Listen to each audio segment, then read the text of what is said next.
Assalamualaikum warahmatullahi wabarakatuh.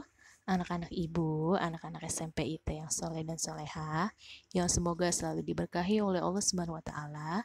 Bertemu lagi dengan pelajaran IPA di hari Jumat ini ya, bersama Ibu Irma Fitriani. Sebelum kita mulai pelajaran hari ini, yang harus kalian lakukan adalah yang pertama, kalian pastikan sudah punya wudhu. Yang kedua, selalu berdoa sebelum memulai pelajaran. Dan yang ketiga, siapkan buku paket dan alat tulisnya. Oke, Ibu harap kalian sudah punya wudhu ya. Kalau sudah punya wudhu, yuk sama-sama kita berdoa untuk memulai pelajaran IPA hari ini. Bismillahirrahmanirrahim. Allahumma inni as'aluka ilman nafi'a wa rizqan thayyiba wa amalan mutaqabbala. Amin. Oke, untuk pertemuan ketiga hari ini, babnya masih sama ya, yaitu tentang objek IPA dan pengamatannya.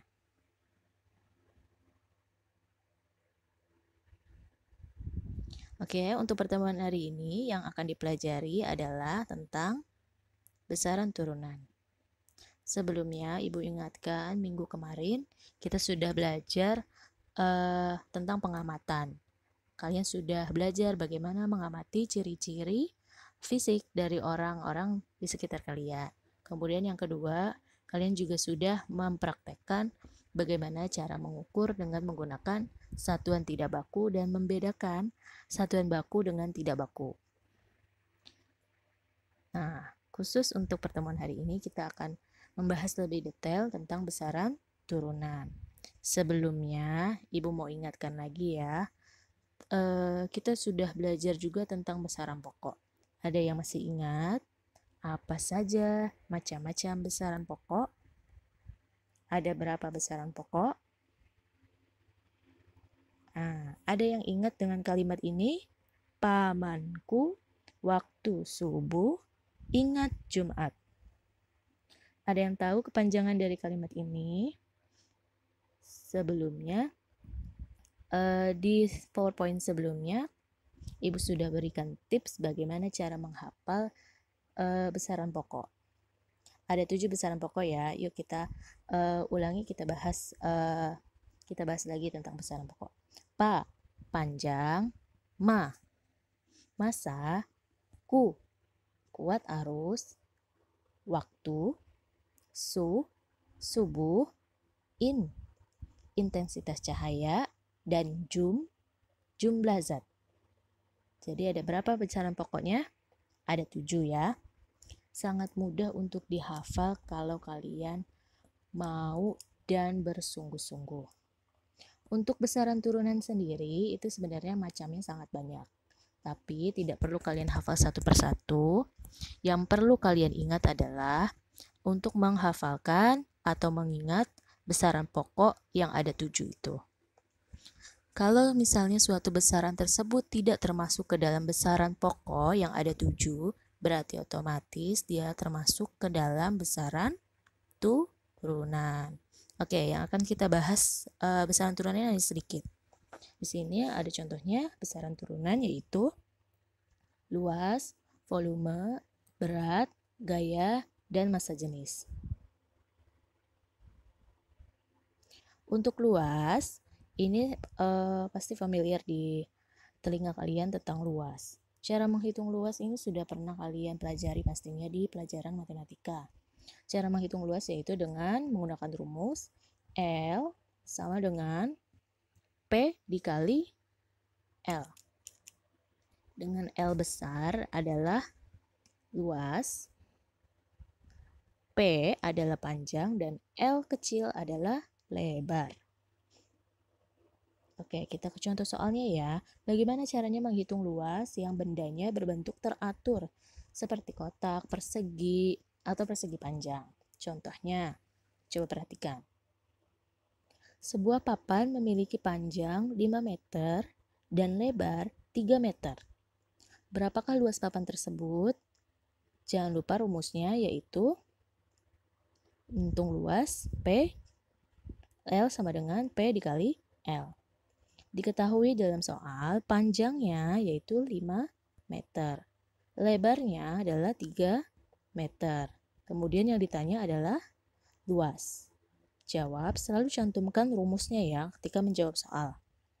Tinggal masukkan angkanya. P panjang sama dengan 5 meter dikali L atau lebar sama dengan 3 meter. Hasilnya adalah 15 meter kuadrat atau meter persegi. Ingat, satuan luas adalah meter persegi atau meter kuadrat. Kemudian kita lanjut untuk benda yang berbentuk tidak teratur. Di sini contohnya kita mau menghitung luas daun. Cara menghitung luas daun yaitu kalian sediakan kertas berpetak atau kertas kotak-kotak. Kemudian letakkan daun yang ingin diukur di atas kertas tersebut. Kemudian jiplaklah daun tersebut di atas kertas kotak-kotak tersebut ya. Kalian ikuti garis pinggiran daun pada kertas. Kemudian cara menghitung luasnya, jika kotak tersebut full, maka dihitung 1. Jika kotak tersebut tidak penuh, maka kita menghitungnya setengah.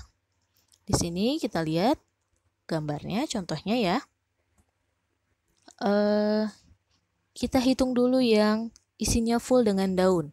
Ada berapa kotak?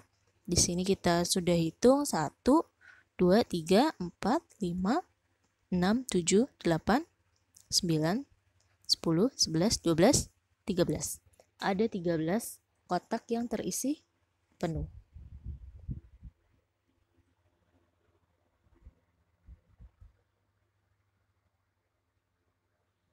Ada 13 kotak. Kemudian kita hitung yang tidak penuh, maka kita anggap itu adalah setengah. Kita hitung dulu 1, 2, 3, 4, 5, 6, 7, 8, 9, 10, 11, 12, 13, 14, 15, 16, 17, 18. Tadi yang 1 kotak atau full kita hitung 1 ya, dikali 13 kotak. Kemudian yang setengah tadi ada 18 kotak.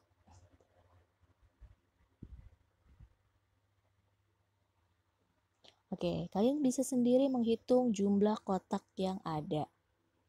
Setengah dikali 18 itu sama dengan, ada yang bisa 9 kotak. Kemudian berarti yang full tadi 13 ditambah yang setengah tadi ada jumlahnya jadi 9 kotak ya. Ketika dijumlah berarti total semua luas daun yaitu 22 kotak. Seperti itu contoh untuk menghitung luas daun dengan menggunakan kertas berpetak. Sekarang besaran turunan yang kedua yaitu volume. Volume seperti balok ini merupakan benda yang berbentuk teratur. Dapat kita hitung dengan menggunakan rumus V sama dengan P kali L kali T. Di sini ada keterangannya, bisa kalian baca. V itu untuk volume, P itu untuk panjang, L itu untuk lebar, dan T untuk tinggi. Kemudian untuk benda yang berbentuk cair, kalian bisa menghitungnya dengan menggunakan gelas ukur seperti gambar yang ada di PPT. Jadi tinggal tuang saja zat cairnya ke dalam gelas ukur yang sudah memiliki skala. Di sini skala gelas ukurnya dari 10 sampai 100 dengan satuan mililiter. Ketika kalian tuang zat cairnya dalam contoh, ternyata permukaan zat cair itu berada di garis 100 ml. Itu artinya volume zat cair tersebut adalah 100 ml. Kalian perhatikan juga di sini ada keterangan konversi satuan volume. 1 liter itu sama dengan 1 desimeter kubik. 1 liter sama dengan 1000 mililiter. Sedangkan 1 mililiter itu sama dengan 1 cm kubik. Kemudian bagaimana untuk benda yang tidak teratur, bagaimana cara menghitung volumenya seperti batu, kelereng, dan lain sebagainya. Kita bisa menghitungnya dengan cara mencelupkan benda tersebut ke dalam gelas ukur yang sudah berisi air. Kemudian kita hitung dengan menggunakan rumus sebagai berikut. V benda sama dengan V sesudah dikurang V sebelum. Di sini kalian bisa baca keterangannya. V benda itu adalah volume benda yang ingin diketahui. Contohnya batu. Kemudian V sesudah itu adalah volume air setelah benda dicelup. Sedangkan V sebelum adalah volume air sebelum benda dicelup. Ini ada contoh gambar di samping ya. Nanti kita ke contoh soal supaya lebih jelas. Menghitung volume. Untuk contoh yang pertama, ini adalah benda yang bentuknya teratur. Sebuah peti kemas memiliki panjang 8 meter, lebar 3 meter, dan tinggi 2 meter. Berapakah volume dari peti kemas tersebut? Diketahui panjangnya 8 meter, lebarnya 3 meter, tingginya 2 meter. Kemudian yang ditanya adalah V atau volume. Dengan menggunakan rumus V sama dengan P kali L kali T. Tinggal dimasukkan saja angkanya ya. P itu 8 dikali L 3 dikali T 2 sama dengan 48 meter kubik. Ingat, untuk satuan volume menggunakan meter kubik atau meter pangkat 3. Kemudian contoh yang kedua. Anissa membeli 2 liter minuman bersoda di warung. Berapakah volume minuman bersoda tersebut jika diubah ke mililiter? Nah, soal ini adalah tentang konversi atau mengubah satu satuan ke satuan yang lainnya. Di sini kita akan mengubah satuan liter ke satuan mililiter. Diketahui di dalam soal volume itu sama dengan 2 liter. Kemudian yang ditanya adalah kita mau mengubah volume dari liter ke mililiter. Untuk 1 liter itu sama dengan 1000 mililiter. Jadi, kalau 2 liter tinggal dikali saja. 2 dikali 1000 mililiter sama dengan 2000 mililiter. Kemudian untuk menghitung volume yang bendanya tidak teratur, seperti batu yang tadi ya. Di sini contoh soalnya. Satrio ingin menghitung volume sebuah batu yang ia temukan dengan menggunakan alat ukur seperti di samping. Bantulah Satrio untuk mencari hasil pengukuran volume batu tersebut. Yuk kita bantu cari ya. Kita pakai rumus yang ini ya. Volume benda sama dengan volume sesudah dikurang volume sebelum. Ingat keterangannya. Yang diketahui dalam soal yaitu volume sesudah. Di situ di gambar yang kedua volume sesudah itu adalah volume air setelah benda dicelup. Di dalam gambar ini yang ada tanda panahnya terlihat bahwa setelah benda dicelup permukaan airnya berada di angka 40 cm kubik. Kemudian kalau volume sebelumnya kita lihat tanda panahnya di samping kiri ya. Volume sebelum benda dicelup itu 30 cm kubik. Maka yang ditanya adalah volume bendanya dengan mengurangi volume sesudah dikurang volume sebelum. 40 cm kubik dikurang 30 cm kubik sama dengan 10 cm kubik.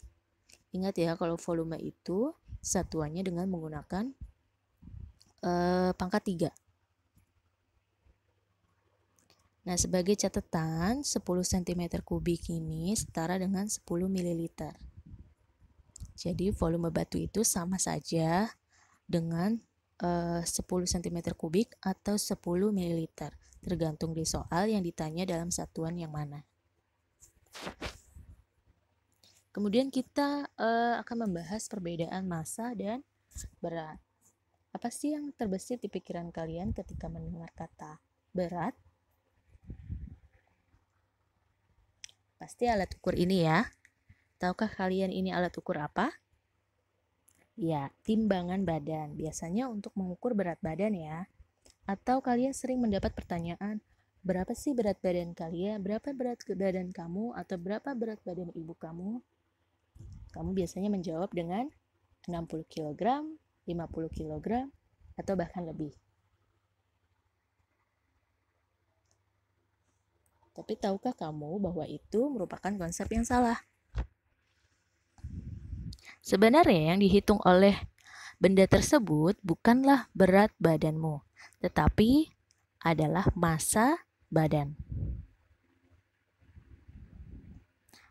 Yuk kita bahas bareng-bareng. Apa sih perbedaan massa dan berat? Massa itu adalah banyaknya materi yang terkandung dalam suatu benda, atau isi atau jumlah materi yang ada di dalam suatu benda. Massa itu sifatnya konstan dan tidak berubah. Kemudian satuan massa itu adalah kilogram atau kg dan merupakan besaran pokok. Sedangkan berat adalah ukuran gaya gravitasi yang bekerja pada benda. Berat ini merupakan massa yang dipengaruhi oleh gaya gravitasi.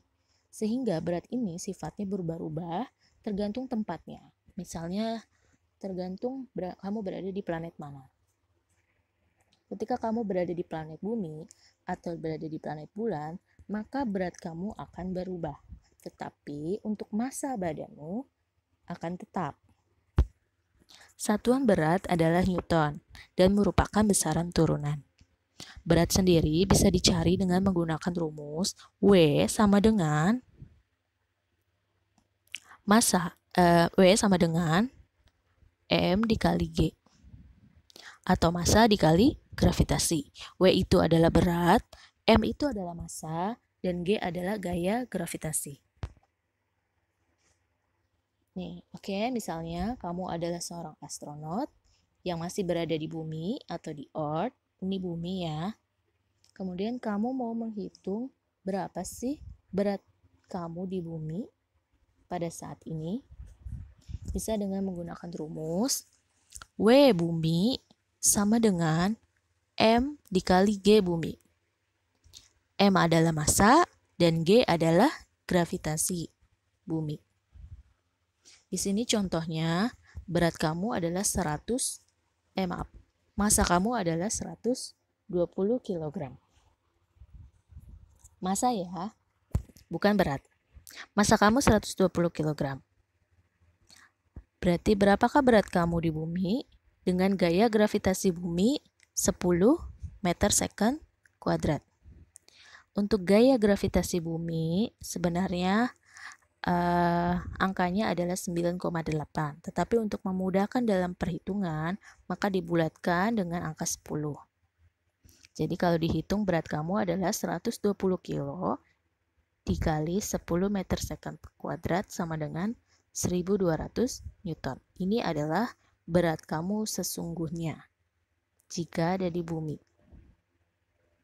Kemudian ketika kamu sudah mendarat, terbang ke bulan dan mendarat di bulan, maka berat kamu akan berbeda karena akan dipengaruhi oleh gaya gravitasi bulan. Maka berapakah berat kamu sekarang di bulan? Mari kita hitung. W bulan atau berat kamu di bulan sama dengan M, yaitu massa, dikali G bulan atau gaya gravitasi bulan. M kamu atau massa kamu akan sama ketika kamu berada di bumi maupun di bulan atau di planet lain, yaitu 120 kg dalam contoh ini ya, dikali gaya gravitasi bulan, yaitu 1,7 meter per second kuadrat. Kenapa lebih kecil? Gaya gravitasi di bulan memang lebih kecil dibandingkan dengan yang di bumi. Sehingga ketika kamu di luar angkasa, kamu akan melihat di film-film itu orang-orang yang keluar angkasa itu akan terbang melayang-layang. Berbeda ketika berada di bumi, maka kita akan tertarik oleh gaya gravitasi bumi. Nah, sekarang kita hitung berapa beratmu di bulan. 120 dikali 1,7 sama dengan 204 Newton. Jadi, berat kamu di bumi 1200 Newton, sedangkan berat kamu di bulan 204 Newton dengan massa yang sama, yaitu 120 kg. Jadi ingat ya, Massa itu adalah jumlah materi yang terdapat dalam suatu benda. Satuannya adalah kilogram. Mau berada di planet manapun, massa kita akan tetap sama. Berbeda dengan berat. Berat ini massa yang dipengaruhi oleh gaya gravitasi. Sehingga ketika kamu berada di planet yang berbeda, maka beratmu juga akan berbeda. Tergantung dengan gaya gravitasi di mana kamu berada. Paham ya? Oke, sekian materi hari ini. Silakan mengerjakan tugas yang ada di e-learning. Langsung jawab dengan teliti dan tepat di e-learning. Semoga dimudahkan dalam menjawab soal dan semoga berkah ilmu yang didapat hari ini ya. Sekian materi hari ini. Wabillahi taufiq walhidayah. Assalamualaikum warahmatullahi wabarakatuh.